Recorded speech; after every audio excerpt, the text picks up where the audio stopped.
आप इन भ्रष्टाचारों को लेकर क्या कहना चाहेंगे, क्या कैसा है? आपको इस बात की जानकारी है कि केवलारी में भ्रष्टाचार हुआ है, और ऐसा भ्रष्टाचार हुआ है जिसने पूरे प्रदेश में, केवलारी ही ऐसी जनपद होगी जिसमें अकेले 13 करोड़ रुपए का घोटाला हुआ।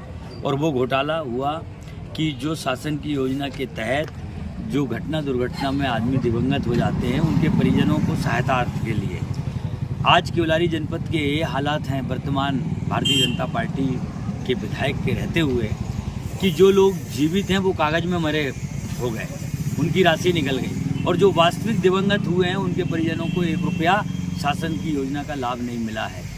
अगर इस क्षेत्र के प्रतिनिधि सजग रहते और समय समय पर शासन की योजनाओं की समीक्षा जनपद की बैठक लेकर करते तो मैं ये नहीं समझता कि इतना बड़ा ये घोटाला होता। हम भी यहाँ से विधायक रहे हैं, हमें भी 7-7 घंटे लग जाते थे हर विभाग की बिंदुवार प्रशासनिक अधिकारियों से चर्चा करते हुए। ये स्पष्ट है कि वर्तमान विधायक जी कितने उदासीन और कितने निष्क्रिय हैं, कितने लापरवाह हैं क्षेत्र के प्रति। अभी सोशल मीडिया में न्यूज़ है कि उन्होंने व्यक्तिगत टिप्पणी आप पर की है, खासकर शायद आपके कद को लेकर, तो इस बारे में क्या कहना चाहेंगे? ऐसा है, ईश्वर कभी किसी को हाइट ज़्यादा देता है, किसी को कम देता है, किसी का स्वरूप किसी रूप में देता है, सब एक से तो नहीं है, सब एक से तो नहीं है। विधाता ने जो दिया है उसी को स्वीकार कर चलना पड़ता है। रही बात मेरी, तो उन्होंने कहा है कि ये नाचने गाने वाले हैं, उन्होंने कहा है मेरे को कि मैं छोटा हूँ। निश्चित रूप से मैं अपने आप को सबसे छोटा मानता हूँ, और भगवान मेरी इसी विनम्रता को आगे बढ़ा के चले कि मैं सबसे छोटा हूँ। पर उन्होंने जो टिप्पणी की कि मड़ई मेले में नाचने गाने की, तो आप मुझे बताइए, मैं गांव का व्यक्ति हूँ, गांव की संस्कृति, गांव के संस्कार, गांव के तीज, गांव के त्यौहार मनाए जाते हैं। अगर मैंने यादव भाइयों के साथ मड़ई मेले में नाच लिया तो मैंने क्या अपराध किया? मैंने उस संस्कृति को उनके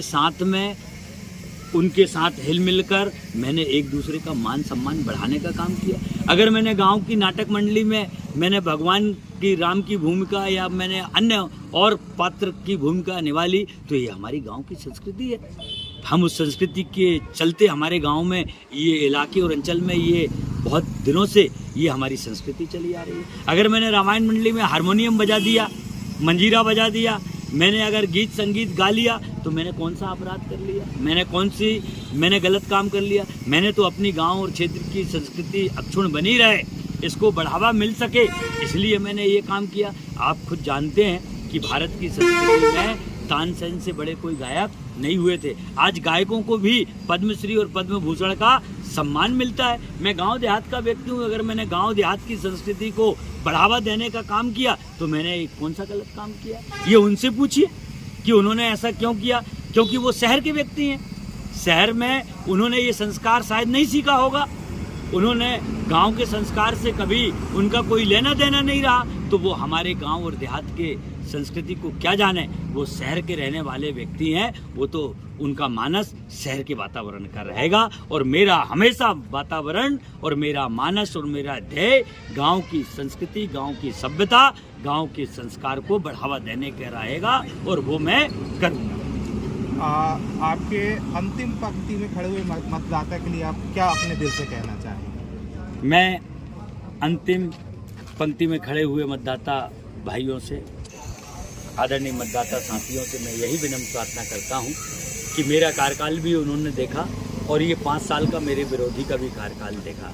मैं 3-3 4-4 पीढ़ी से केवलारी विधानसभा क्षेत्र के आदरणीय मतदाताओं के साथ परिवार के एक सदस्य के रूप में हूँ। मुझे पूरा विश्वास है कि आने वाली 17 तारीख को केवलारी विधानसभा क्षेत्र के आदरणीय मतदाता मुझे भारी बहुमतों से, प्रचंड बहुमतों से विजय बनाकर इस क्षेत्र का विधायक बनाएंगे। और ये सब जो व्यक्तिगत टिप्पणी और ये बातें अनर्गल कर रहे हैं, ये जो दिग्भ्रमित करने का काम कर रहे हैं, निश्चित रूप से केवलारी विधानसभा क्षेत्र की जनता इनको करारा जवाब 17 नवंबर को पंजा की बटन दबाकर मुझे विजय बनाकर देगी। इस बात का मुझे पूरा भरोसा और विश्वास है। जी, बहुत बहुत धन्यवाद।